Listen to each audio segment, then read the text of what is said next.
Saya lanjutkan ya.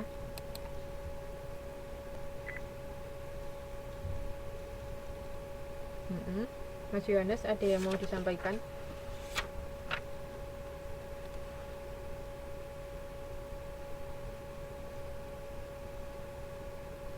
Oke. Setelah kita membuat tabel atau menghitung unit ekuivalennya, terus kita masukkan ke anggaran bahan baku di sini. Teman-teman silakan lihat di modul aja karena mungkin terlalu kecil kalau di PowerPoint. Nah, di sini bahan baku, anggaran biaya bahan baku dan belian bahan baku. Waalaikumsalam warahmatullahi wabarakatuh, Mbak Triani. Iya, enggak apa-apa. Oke. Pertama, nomor 1, keterangan nomor 1, produk X bahan bakunya adalah dia butuh A dan butuh C. Butuh A sebesar berapa? Karena mau membuat 539 produk, maka dikalikan 0,9. Di sini teman-teman bisa lihat di ilustrasi nomor 3. Di situ kan untuk bahan baku A 0,6, bahan baku B 1,7 rupiah, dan bahan baku C 1 rupiah. Nah, ini produk X butuh bahan A dan C, sedangkan produk Y butuh bahan A, B, dan C, ya kan? Terus memproduksinya berapa unit? Sama dengan 539 untuk produk X dan 291.000 untuk produk Y. Dari mana? Dari yang sudah kita hitung sebelumnya di anggaran produk. Oke. Tabel 7.2 kita akan menghitung anggaran produk. Berapa produk yang kita produksi. Nah, kalau kita butuh bahan baku kan berarti untuk memproduksi barang kan.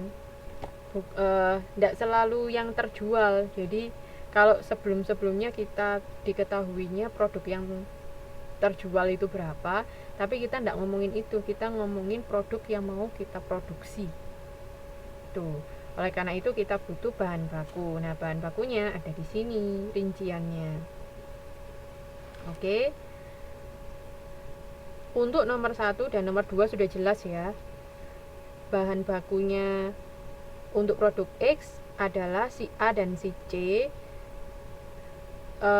Unitnya sebesar 539.000 untuk X dan 291 untuk Y. Setelah itu dikalikan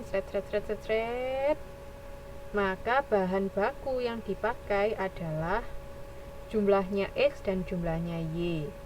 Untuk A sama dengan 630.600, untuk B adalah 232.800, C 937.800. Oke, ini jumlahnya. Oh, maaf sebelumnya, ini bukan rupiah ya teman-teman. 0,9 1,2 ini bukan rupiah. Itu adalah apa istilahnya? Proporsinya.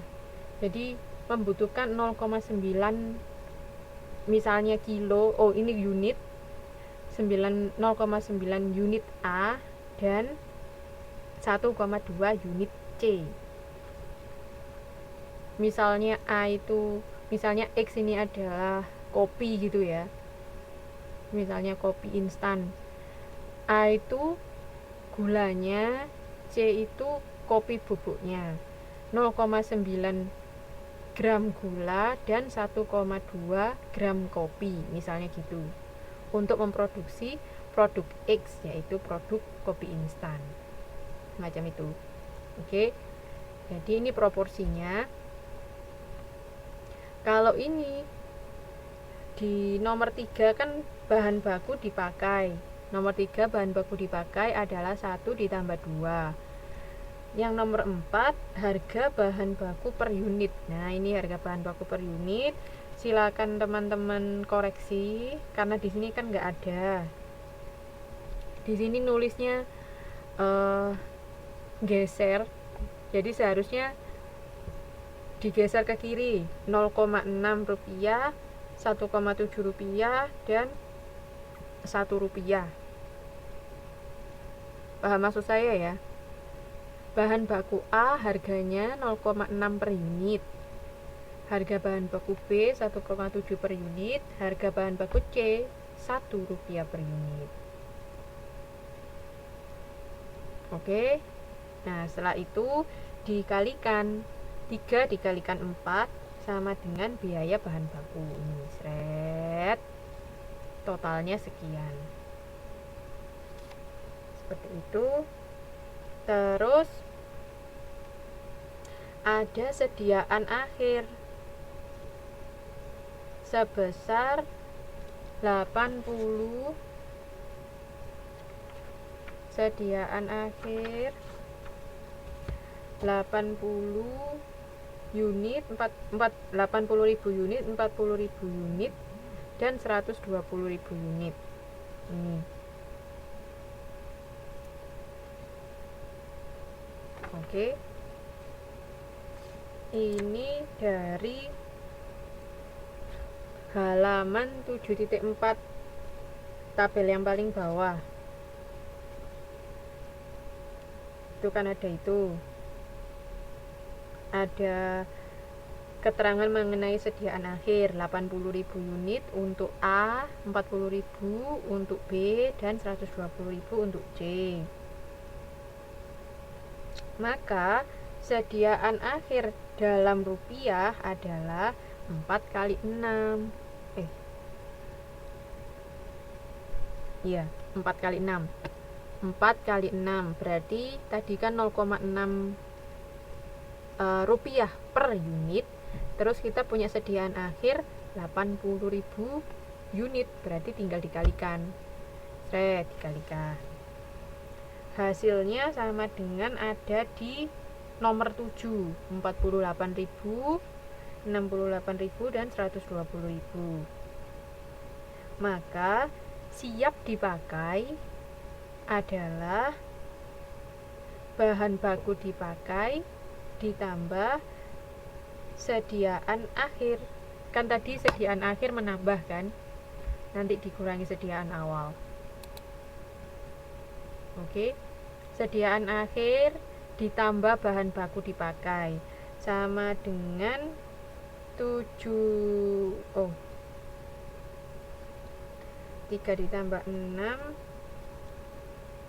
siap dipakai 4 sebentar, 4 dikali 8. Oh ya, sebenarnya sama saja. 426 360 ini kan 4 dikali 8, yaitu 0,6 dikali 710.600. 710.600 dari mana? Dari 3.600 ditambah 80.000. Sebenarnya ini mengenai unit dalam unit dan dalam rupiah. Contohnya kita punya 378 360.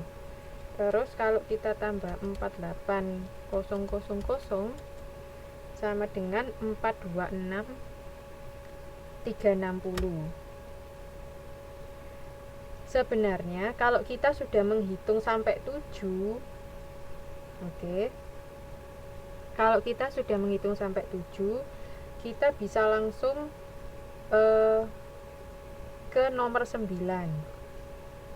Nomor 9 berarti nomor 5 ditambah nomor 7. Biaya bahan baku ditambah sediaan akhir bahan baku. Yang keduanya sudah harus dalam rupiah. Jadi teman-teman jangan lupa, kalau dia masih dalam unit